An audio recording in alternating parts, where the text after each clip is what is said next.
Ya Allah, manfaatkan ilmu kami, Ya Allah. Bismillahirrahmanirrahim. Babun fil ijarati, utawi iki kubab hale tetep ing dalam mertelaaken nyewaaken. Iya utawi ijaro lugotan ing dalam mengkulugo. Ismun iku ngaran lil ujroti kedue upah.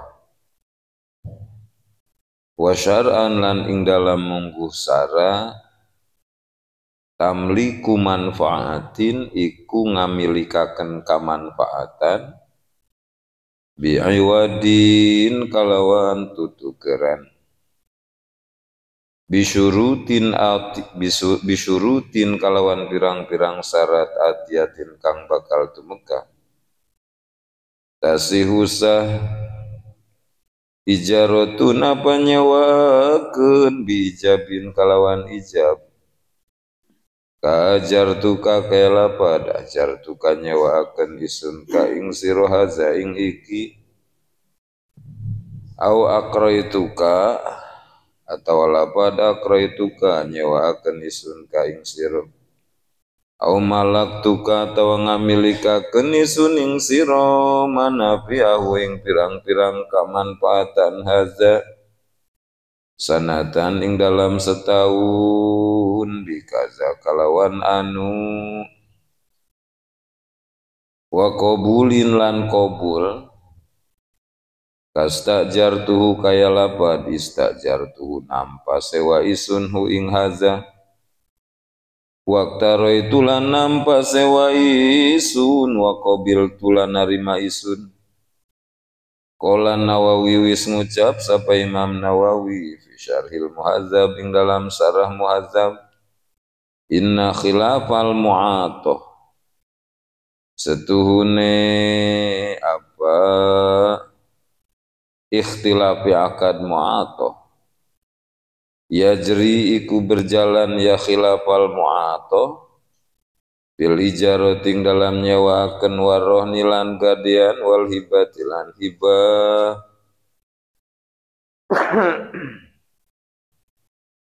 wa inna mata siulan pastine sa al ijaratu apa nyewaaken bi ajrin kalawan upah soha kangsa kaunuhu apa nane ajrin samanan iku harga maklumin kang den kinaweruhi ya ajrin lil aqidaini kedue wong kang akad-akadan roro kodron apane ukurane wa jinsan lan jenise wa sifatan dan sipatain kana lamun ana ya ajrin bizimatiku tetep dalam tempo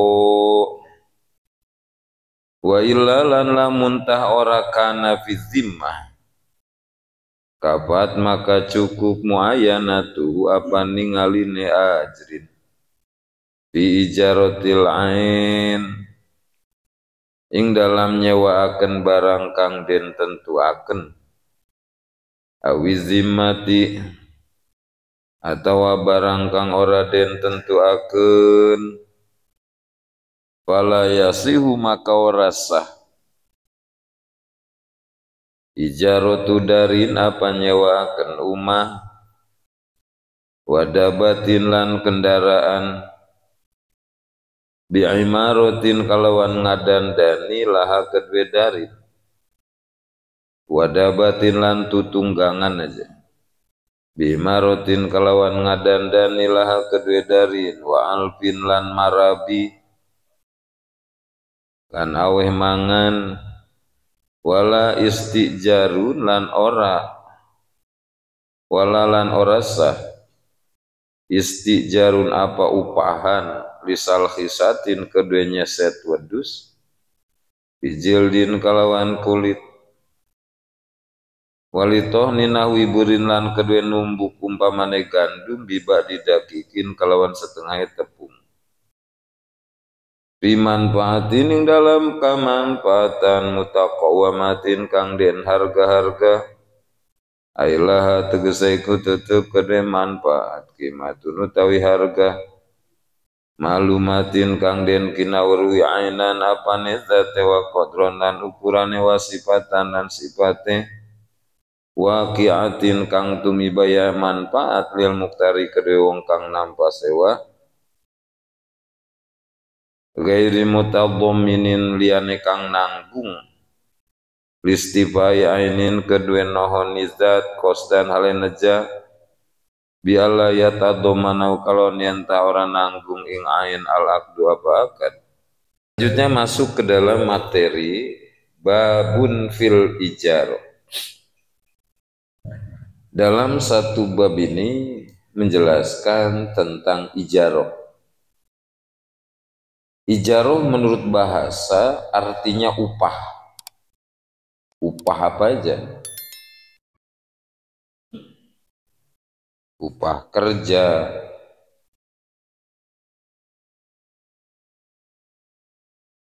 pokoknya upah aja. Ijarah menurut bahasa. Lalu ijarah menurut syara adalah memberikan kemanfaatan pakai pembayaran. Seperti kata Zaid kar apa? Saya sewakan motor ini kepadamu 1 hari 50.000. Kata Bakar, saya terima nyewa motor ini sehari 50.000. Nah Zaid namanya mukjir, orang yang menyewakan.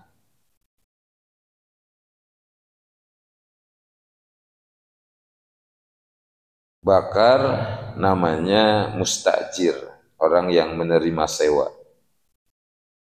Uang 50.000 namanya ujroh.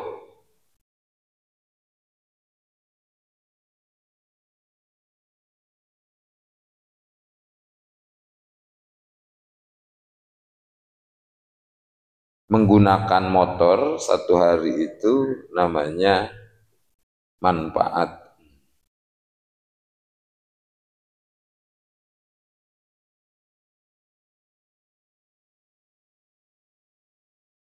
Nah itu ijarah menurut syara.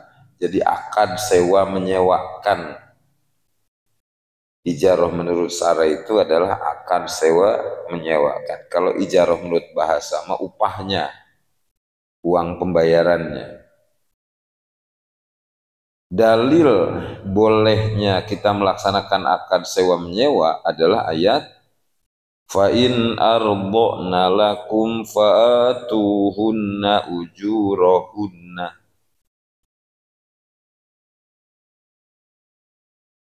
Fa in ardhna lakum, kalau istri kita menyusui anak-anak kita dan istri kita minta upah tidak karena Allah, fa'atuhunna ujurahunna, maka kita harus memberi upah. Karena nggak wajib buat istri kita itu nyusuin anak kita. Maka boleh minta upah. Kewajiban istri kita nyusui anak kita itu hanya pakai air susu laba. Air susu laba itu adalah air susu yang pertama keluar. Warnanya dia masih agak kemerah-merahan. Lamanya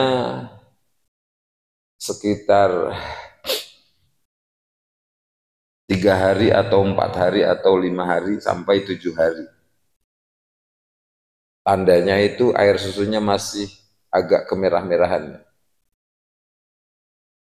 Nah itu kewajiban istri kita menyusui anak kita pakai air susu laba. Setelah selesai istri kita menyusui anak kita pakai air susu laba, maka boleh kalau istri kita mau minta upah. Kata istri kita, bang, apa? Kewajiban saya nyusuin anak pakai air susu laba sudah selesai. Selanjutnya saya serahkan kepada abang. Ya terserah abang. Mau disusuin pakai susu sapi ya silahkan. Banyak di warung SGM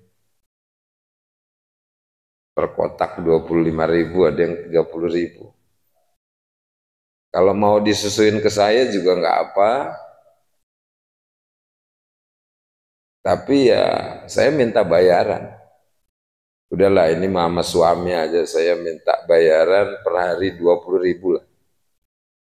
Wih mahal amat Neng. Boleh kita adu tawar harga itu. Masa 20.000? Oh ya kan kata istri kita itu susu SGM aja sekotak 20.000 sehari habis itu. Ya itu SGM, ini kan masa sih minta 20, udah lah pokoknya mas saya nawar 10.000 dah per hari. Kata istri kita, udahlah ini mama suami aja, 15.000 lah. Akhirnya deal tuh, harga 15.000. Nah per hari kita harus bayar itu, kalau istri kita minta dibayar. Itu luar uang belanja. Uang belanja per hari Jojo, uang nyusuin per hari 15.000. Boleh itu, istri minta upah boleh. Karena kewajibannya menyusui anak itu hanya pakai air susu laba. Selebihnya boleh dia minta upah. Fa in ardhna lakum fatuhunna ujurahunna.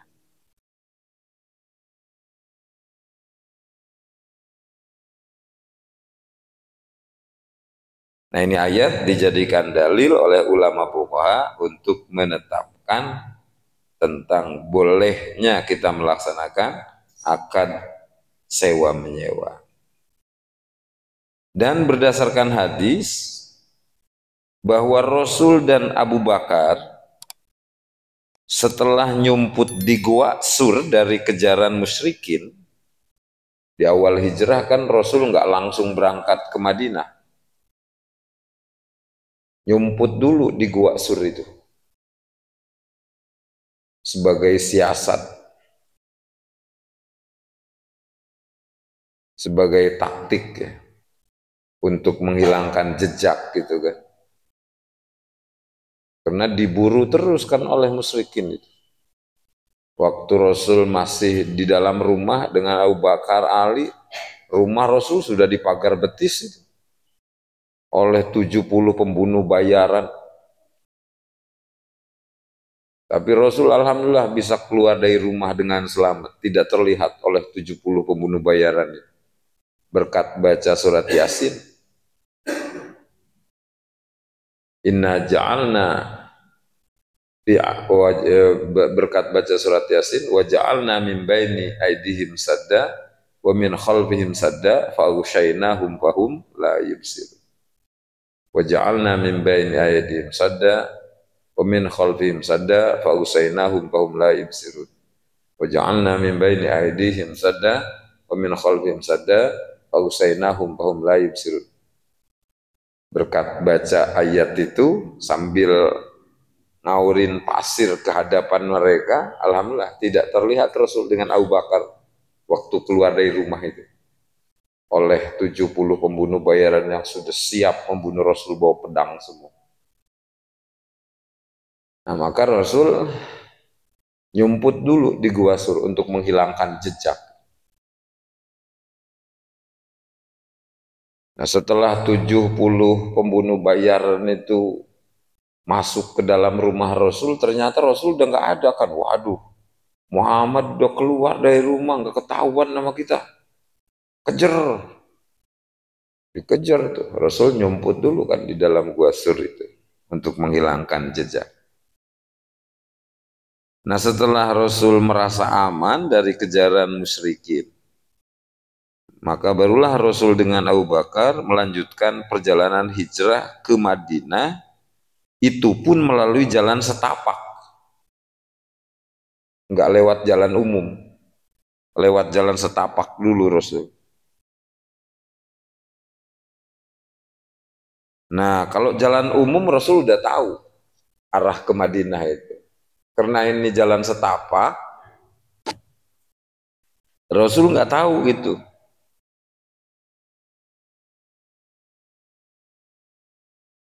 menuju jalan ke Madinah itu kalau lewat jalan setapak. Akhirnya Rasul dengan Abu Bakar mengupahi seseorang dari Bani Dail yang bernama Abdullah bin Ariqat untuk menjadi petunjuk jalan. Jadi kata Rasul, "Hei Abdullah bin Ariqat, kamu kan orang kampung sini. Jadi kamu tahu dong jalan setapak menuju Madinah." "Tahu," kata Abdullah bin Ariqat. "Ya udah, tolong Abdullah, kamu jadi petunjuk jalan, nanti saya kasih upah." Akhirnya Abdullah bin Ariqat jadi petunjuk jalan tuh. Diberi upah oleh baginda Rasulullah Shallallahu Alaihi Wasallam. Nah, hadis ini dijadikan dalil oleh ulama fuqaha untuk menetapkan hukum akad ijarah, sewa menyewa, upahan dan memberi upah.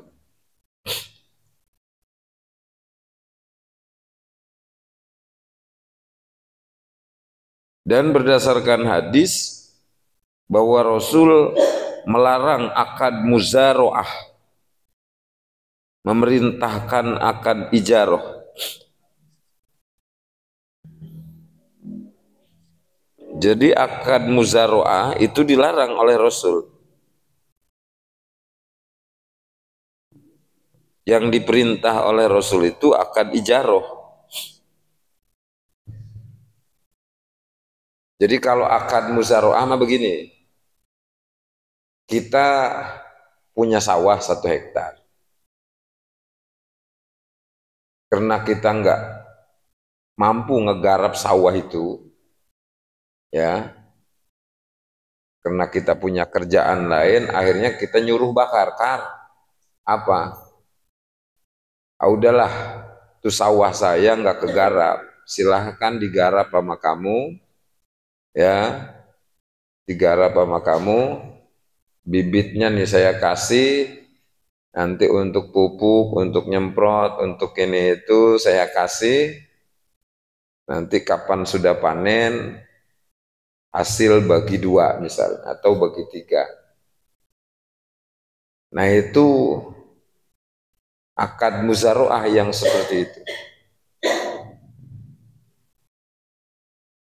Nah itu dilarang oleh Rasul. Yang diperintahkan oleh Rasul itu adalah akad ijaroh. Kalau akad ijaroh mah ngupahin kita, lektor ngupahin gitu kan. Berapa 1 hektar? Kata yang tukang lektor itu 1 hektar misalnya 200.000, ya udah kita bayar 200.000. Terus nanti nanam bibitnya kita ngupahin, tolong tanemin bibit, kalau itu ini nanti saya kasih upah, ijarah itu. Nanti nandurnya kita ngupahin lagi, kita bayar jasa mereka. Nanti ngoyosnya kita ngupahin lagi, nanti panennya kita ngupahin lagi pakai kombet kan sekarang. Berapa hektar? 500.000. Nah itu yang diperintahkan oleh Rasul seperti itu. Karena kalau akan mukhobaroh itu, andai kata gagal panen, yang rugi kan itu, yang kerja di sawah itu.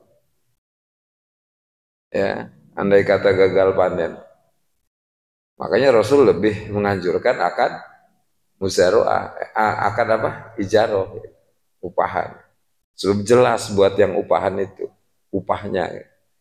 Kalau muzaroah kan belum tentu.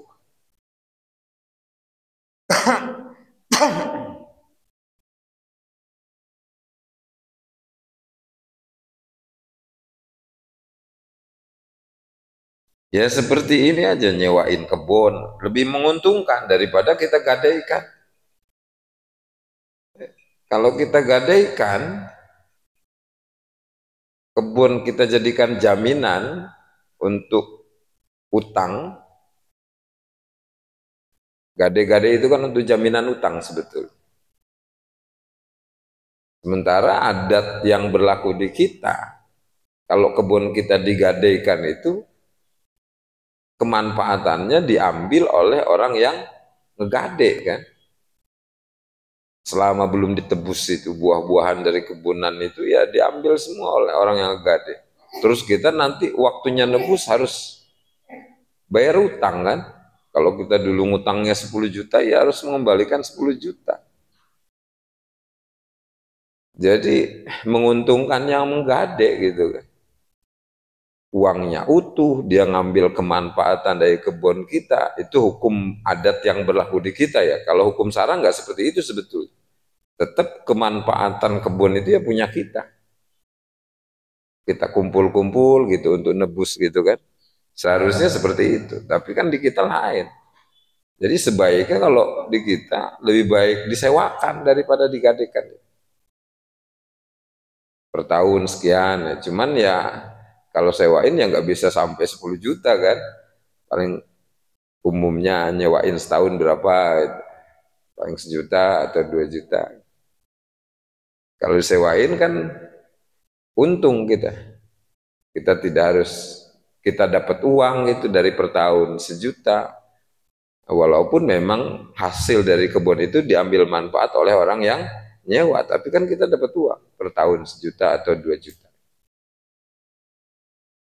Dan tidak harus mengembalikan gitu. Jadi sebaiknya disewakan daripada digadaikan. Babun fil ijarah. Ia lugotan ismun lil ujroh. Ijarah menurut bahasa artinya nama untuk upah. Uang 100.000 upah kerja kita nukang atau ngenek seharian. Nah, itu ijarah namanya uang 100.000-nya itu. Tapi menurut bahasa. Lalu ijarah menurut syara wa syar'an tamliku manfaatin bi'iwadin bisurutin atiyatin.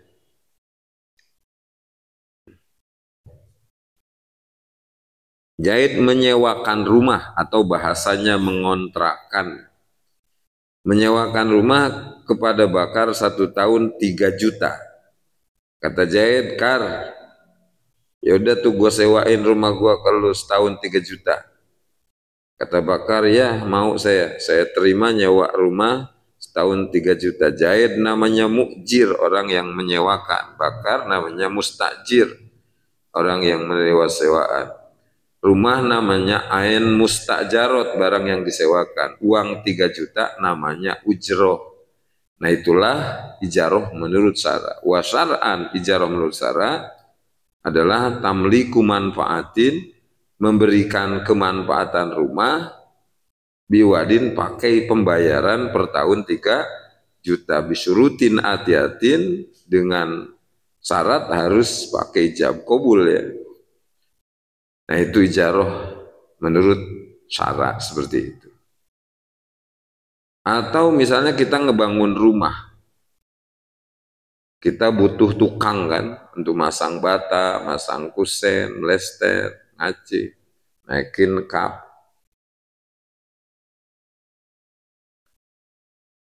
Ada kawan kita yang biasa nukang si Bakar misalnya. Akhirnya kita panggil, Kar, gua mau ngebangun rumah, Kar. Lu masang bata ya, lu kan tukang. Oh yaudah, kata Bakar. Berapa pasarannya, Kar, sekarang upah nukang harian itu? Kan ada upah, ada yang harian itu, ada yang borongan ya, macam-macam. Kalau harian 150.000 misalnya. Oh, ya udahlah.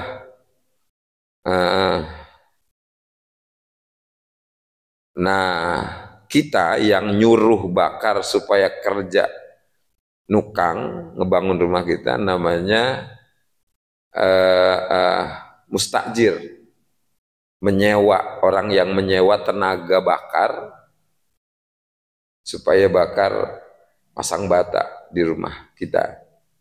Bakar namanya mukjir, menyewakan tenaga ya. Bakar namanya mukjir.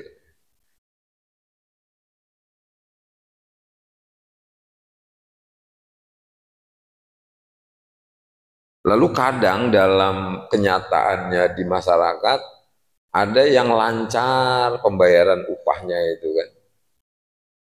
Ada juga yang dihutang, ada juga yang kadang udah ngutang nggak dibayar lagi kan. Kasihan itu. Nah, maka Rasul memberikan pengarahan kepada kita supaya kita bagus dalam muamalah, mempekerjakan orang lain itu betul-betul menghargai tenaga orang lain. Sehingga Rasul berkata, "U'tul ajir ajrahu qabla ayajifa arquh." Berikanlah upah kepada pegawaimu sebelum kering keringatnya. Jadi yang dianjurkan oleh Rasul ngasih upah tukang itu sebelum kering keringatnya. Biasanya biasa kerja dari jam 7 sampai jam 5 gitu kan. Jam 5 berhenti kan, sebelum kering keringatnya kita kasih upahnya, nih upah kamu hari ini 150.000. Nah seperti itu. Nah itu ihsan fil muamalah diantaranya seperti itu. Bagus dalam muamalah diantaranya seperti itu, menghargai jasa orang lain.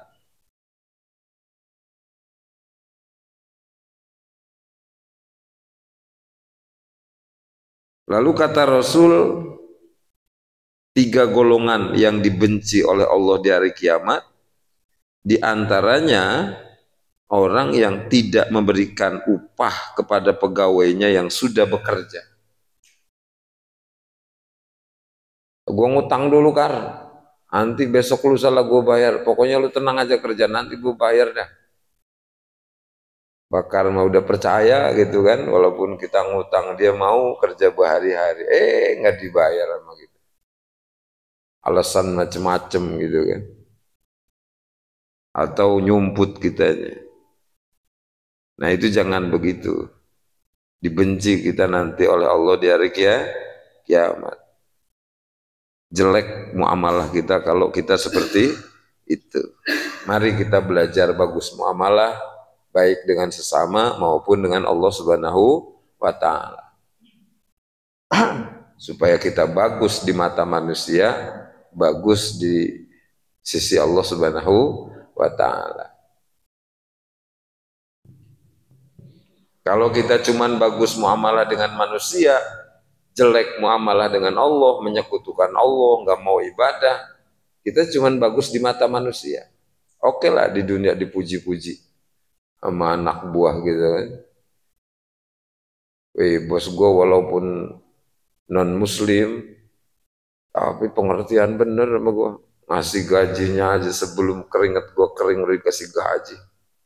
Bagus, enak gue punya bos. Dipuji di dunia karena bagus muamalah dengan manusia. Tapi nanti sesudah mati disiksa oleh Allah karena jelek muamalah dengan Allah, menyekutukan Allah, nggak mau ibadah nggak mau ibadah kepada Allah. Jadi tugas kita hidup di dunia ini bagus muamalah dengan Allah, bagus muamalah dengan sesama, supaya bagus kita di mata manusia, bagus kita di sisi Allah. Kalau cuman bagus muamalah dengan Allah, sholat rajin, ngaji rajin, tapi jelek muamalah dengan sesama, punya hutang nggak mau bayar, nyuruh tukang gajinya dihutang nggak dibayar lagi, maka jelek kita di mata sesama.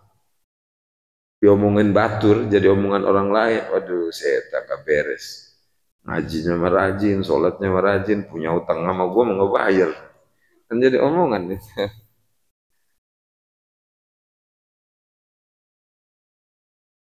Ada juga yang bagus muamalah dengan manusia, jelek muamalah dengan Allah. Ada juga yang jelek muamalah dengan manusia, jelek muamalah dengan Allah. Rampok contoh.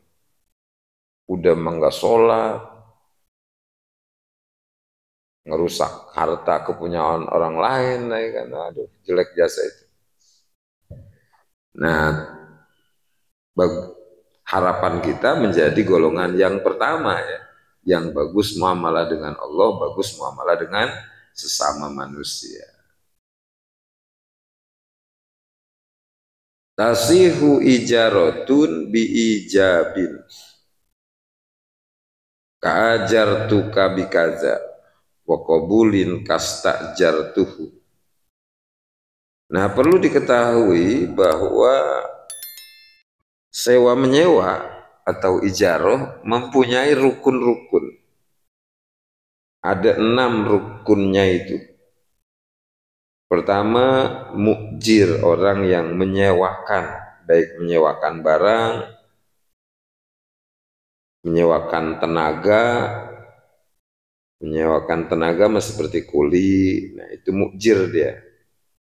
Menyewakan tenaga, atau karyawan mukjir itu nyewain tenaga, atau PNS juga sama aja, upahan mukjir dia nyewain tenaga,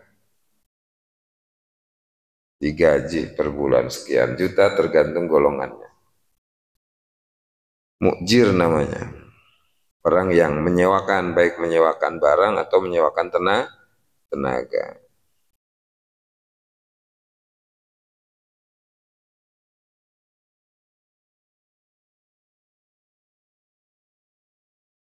Kedua, mustajir, orang yang menerima sewa. Mustajir, orang yang menerima sewa. Oh iya, orang yang menerima sewa. Orang yang nyewa motor, nah itu mustajir namanya. Orang yang naik angkot, itu mustajir namanya. Kalau supir angkot, mukjir, menyewakan mobilnya. Kalau penumpang, mustajir namanya. Ketiga, ujroh, uang sewaan. Dari Teluk ke Karang, dari Karang ke Teluk berapa? 5.000 misalnya. Nah itu ujroh 5.000 itu.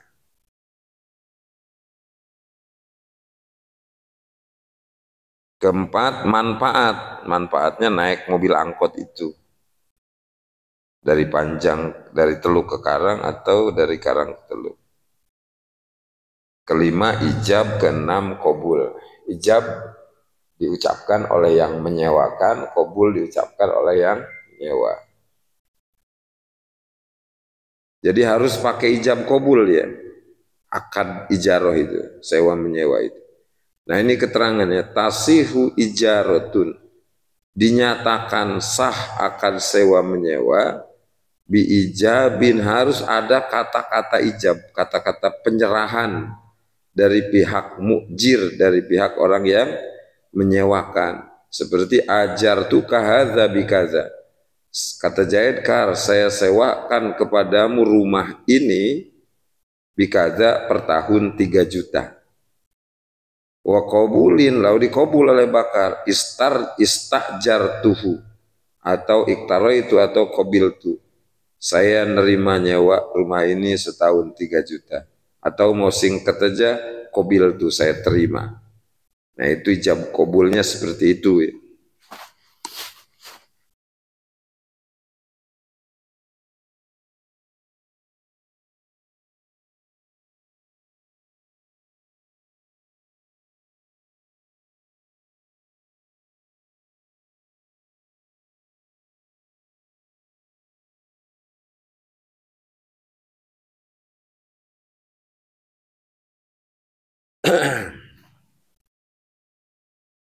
Nah kalau WTS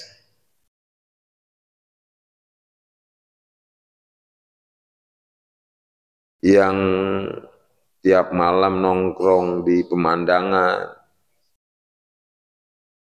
menyewakan barang antiknya, nah itu mah nggak sah itu, karena barang antik nggak boleh pakai akad sewa dia. Ya, harus pakai akad nikah dia. Wastahlaltum furujahunna bikalimatil, untuk bisa halalnya barang antik itu harus pakai kalimah Allah. Kalimah Allah yang dijelaskan dalam Al-Quran itu adalah fankihu ma taba lakum minan nisa, pakai akad nikah atau akadnya tazwij berdasarkan ayat falamma qadha zaidum minha wa tarazza wajnaka. Jadi harus pakai akad nikah kalau barang antik, enggak sah disewa-sewain. Zina hukumnya dosa besar. Kan transaksi dulu itu. Berapa semalam? 100.000 misalnya kan. Udah sepakat, nah baru. Itu nggak sah itu zina itu. Karena bank antik nggak bisa disewa-sewa. Nggak bisa halal dengan disewa. Harus pakai akad nikah. Wastahlaltum furujahunna bi kalimatillah.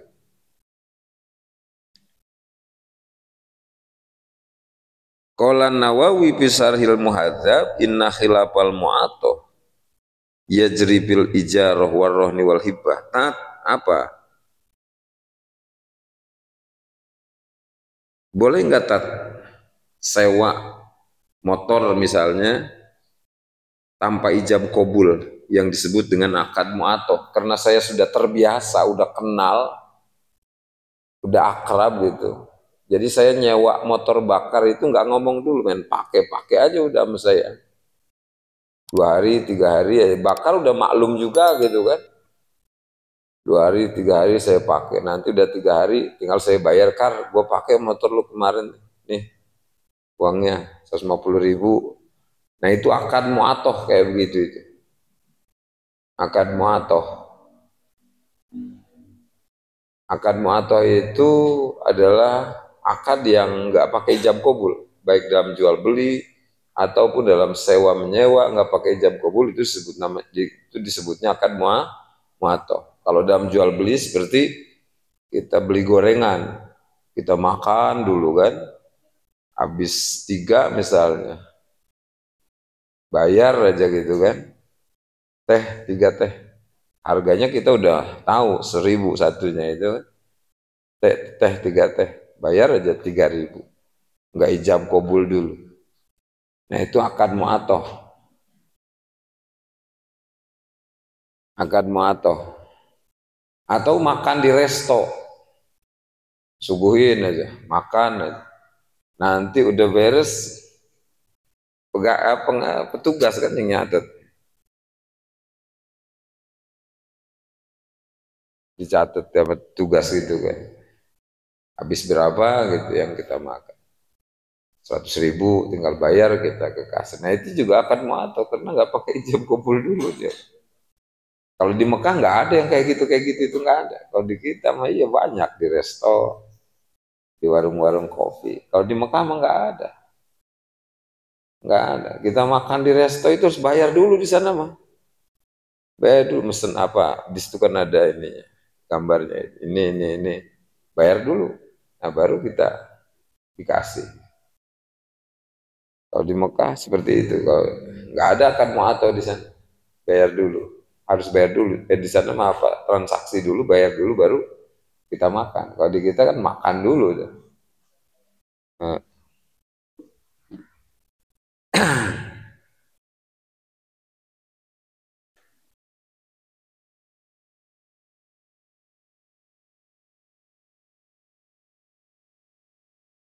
Sehingga yang pakai akad mu'atoh mah kadang kena ketok dia kan.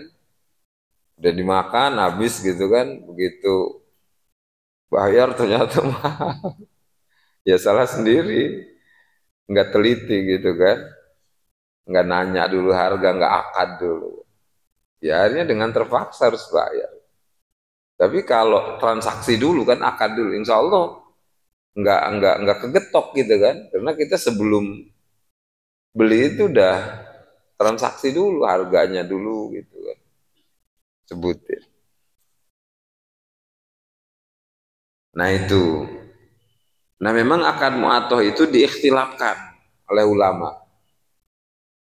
Menurut sebagian, akad mu'atoh tidak boleh, baik dalam menjual belikan barang yang berharga atau menjual belikan barang yang tidak berharga. Itulah pendapat Imam Syafi'i. Jadi menurut pendapat Imam Syafi'i, jual beli barang baik yang berharga atau tidak berharga harus pakai ijab kabul. Nggak boleh pakai akad mu'atoh.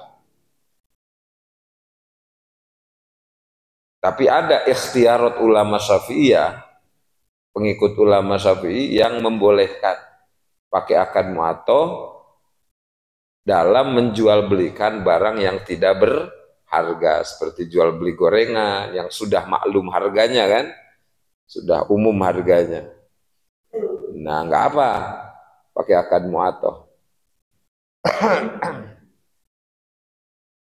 Nah, begitu juga dalam sewa menyewa diikhtilafkan. Kalau menurut manqul mazhab Imam Syafi'i, sewa menyewa barang yang sewa menyewa harus pakai ijab kabul, tidak boleh pakai akad mu'atoh, baik dalam sewa menyewa barang yang berharga atau yang tidak berharga. Tapi ada ikhtiarat ulama Syafi'iyah, kalau sewa menyewa barang yang tidak berharga mah seperti kita ke Pantai Mutun, di sana kan banyak yang nyewain ban, kita ambil aja kita pakai gitu kan, nggak ijab kabul dulu gitu sama yang punya ban, nanti udah puas make kasihin, bayar aja, karena kita udah tahu harganya gitu kan, dan kita sudah kenal sama yang punya ban itu. Nah, itu akad mu'atoh, boleh-boleh aja kalau menurut ulama Syafi'iyah ya. Tapi dalam barang yang tidak berharga ya. Kalau dalam barang yang berharga mah seperti rumah, mobil, nah itu mah tetap harus pakai ijab kabul. Wa innama tasihul ijaro bi ajrin ma'lumin. Dan sahnya akad sewa menyewa itu upahnya harus diketahui oleh kedua belah pihak, yang menyewakan dan yang menyewa. Kata Zaid, Kar, saya sewakan rumah ini kepadamu 1 tahun 3 juta. Kata Bakar, saya terima nyewa rumah ini setahun 3 juta. Nah, 3 juta itu namanya ujroh. Nah, ini syarat ujroh dalam akad sewa menyewa harus diketahui oleh kedua belah pihak. Yang menyewakan tahu 3 juta, yang nyewa juga tahu 3 juta. Harus maklum ukurannya, jenisnya, sifatnya. Kalau tidak maklum, kata Zaid, Kar, gua sewain rumah ini, saya sewakan rumah ini kepadamu, terserah lu dah. Nah, ini kan nggak maklum ini. Berapa aja lu mau ngasih duitnya sama gua. Nah, ini nggak maklum, nah ini nggak sah. Harus ada kejelasan dalam ujrohnya itu. Karena kalau kayak gitu, nanti Bakar ngasih dikit, kita kecewa. Ya, nah supaya itu tidak terjadi, maka diatur oleh agama. Ujrohnya harus diketahui oleh kedua belah pihak, supaya masing-masing enak gitu.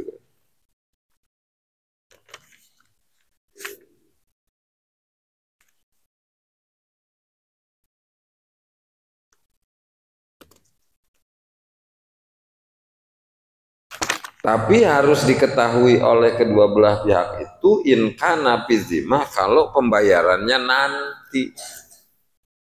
Kalau pembayarannya nanti, nah maka upahnya itu harus maklum 3 juta setahun.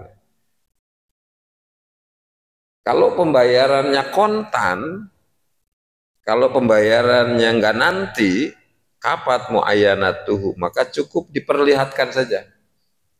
Kalau duitnya cash nih,